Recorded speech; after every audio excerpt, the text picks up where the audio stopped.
Welcome everyone.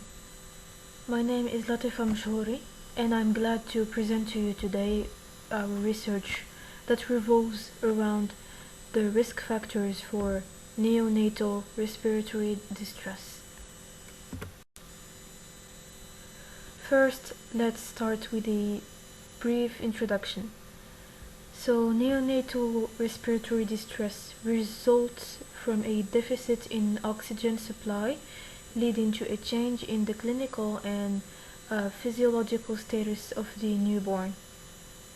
This incident compromises the vital prognosis of the newborn, in particular by alternating phases of hypoxia and acidosis. In addition to that, neonatal respiratory distress is often the result of several factors, such as hyaline membrane disease, late amniotic fluid absorption, prematurity, fetal asphyxia, and finally neonatal infections.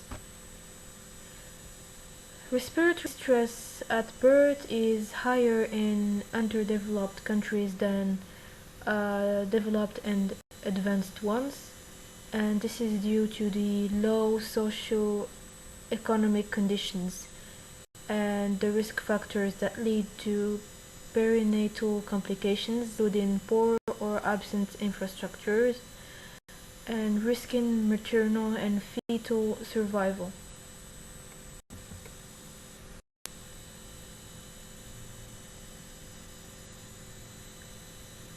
So the goals of the research are first to spread awareness on the serious issue or disease, to determine the frequency of respiratory distress, to provide data for Moroccan researchers, and finally to inform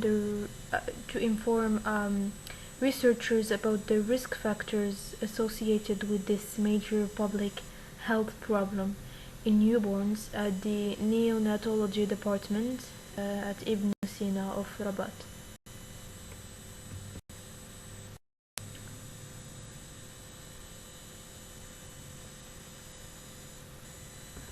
Our summary contains 5 main points.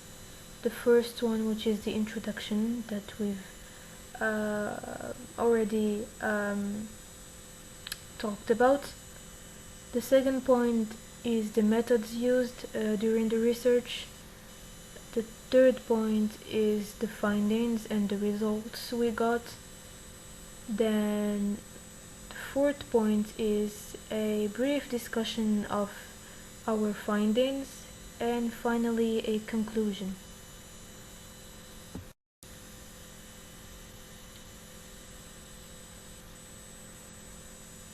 The analysis can be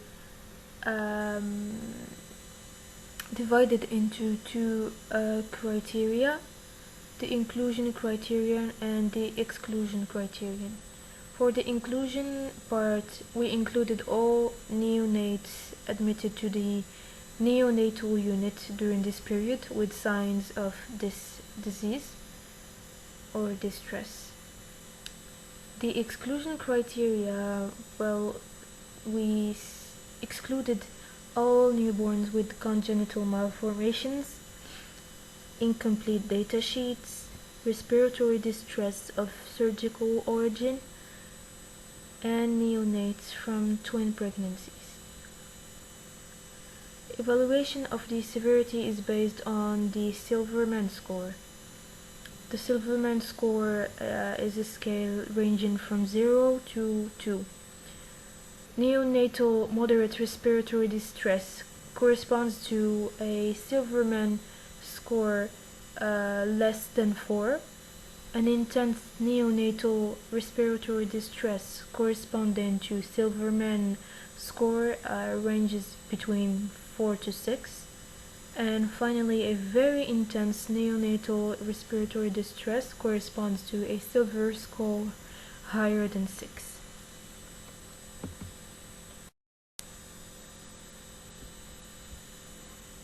The study parameters included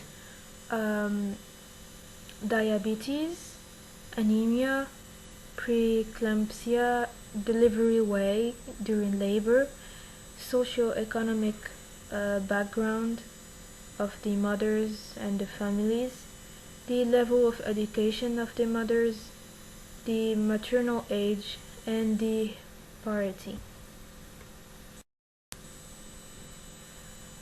The methods used for the research are the study population and design, the study sample, and the procedure. For the first method, at the University Hospital Ibn Sina, it is a public inter-regional university healthcare institution with financial autonomy under the government supervision. So the study was conducted there. For the study sample, we included 630 newborns. And finally, for the procedure and the collection of data, the data of this study were collected from January 2020 to March 2021 from the registry of the neonatology department of the Children's Hospital.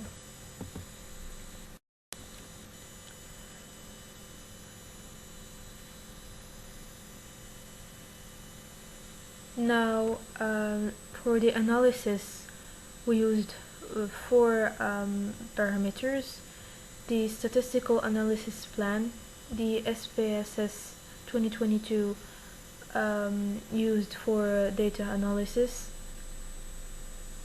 and the descriptive data analysis that involves measuring frequencies, the population means and the sample means, and the standard deviations. And finally, the multivariate analysis. Now I'm going to discuss our findings. In our study, which was conducted from January 2020 to March 1st, 2021, 3,000 neonates were admitted. We included 630 newborns based on the Silverman scale, and 421 newborns presented had the neonatal respiratory distress, and the rest, which is 209 newborns, did not show any signs of the distress.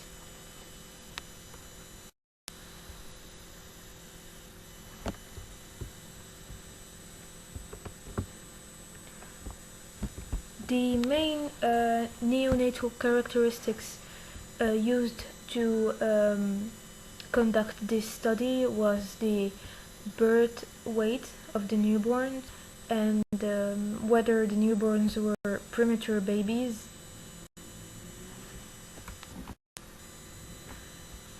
the resuscitation at birth, and the delay of the nurse care at birth.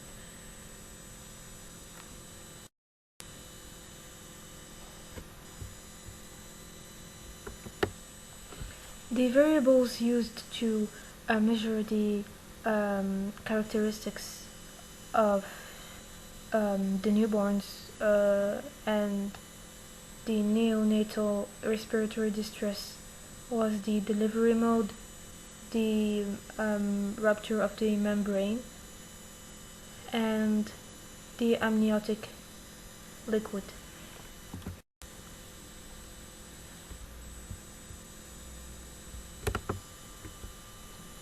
Concerning the multivariate analysis of the risk factors for the distress, we used 6 factors, which are the prematurity, diabetes, maternal anemia, resuscitation at birth, the PRM, and the ARM.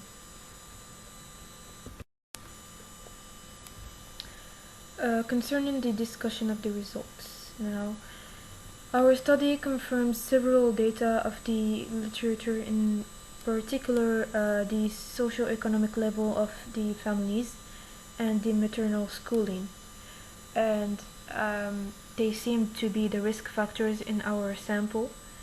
And this result can be explained by the fact that in Morocco, the problem of access to emergency neonatal care is imposed on women living in rural and isolated communities, and therefore women are far from medical facilities and do not receive medical care, which puts them at great risk of maternal and fetal complications. We confirm this observation because the majority of newborns were outborns, and therefore several factors are linked and lead to perinatal complications, especially prematurity, which can be explained by the vulnerability and immaturity of the immune, thermoregulatory and digestive, and also the respiratory systems of the premature babies. Hypotrophy, which is secondary to chronic hypoxia induced by hypertension and to nutrient delivery to the fetus due to decreased uteroplacental perfusion. Thus, Doppler velocimetric analysis of umbilical artery blood flow correlates with increased respiratory complications in neonates of hypertensive mothers. The management at birth of the newborns is also a factor. In our sample, the management at birth presents major difficulties. Newborns come from peripheral health centers and district hospitals, so referrals are made by poor quality and non-medicalized means of transport, and therefore this hinders the process of care for both the babies and the mothers. Our results showed that diabetes was a risk factor for respiratory distress, which is in line with the Yogev and al. In case of gestational diabetes, the incidence of prematurity is very pronounced, especially when diabetes is not well controlled, with several episodes of hyperglycemia, and because maternal hyperglycemia causes a disorder of carbohydrate metabolism in the development of the embryo, with alterations in various metabolic pathways, such as the polyol pathway and excessive production of reactant oxygen species that create oxidative stress. The most common causes of anemia during pregnancy are iron deficiency and folic acid deficiency, that in turn are probably due to malnutrition and low socioeconomic status.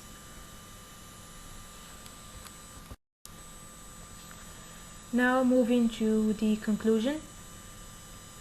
So the neonatal respiratory distress is multifactorial and requires considerable attention. Highlighted the main risk factors during this research were prematurity, caesarean section, gestational diabetes, anemia, and preeclampsia. Therefore, a better and thorough knowledge of these factors will guide us in the choice of appropriate prevention strategies. We can then propose the following recommendations. Strengthen the technical and human resources of the neonatology department. Continuous improvement and retraining through supervised training. Learning neonatal resuscitation techniques during classes. early medical referral of severe cases is essential. To insist on early detection, prevention, and treatment of certain maternal fetal pathologies during this periconceptional period. To improve the health status of mothers and newborns. And finally, to educate the public on the importance of good and healthy nutrition.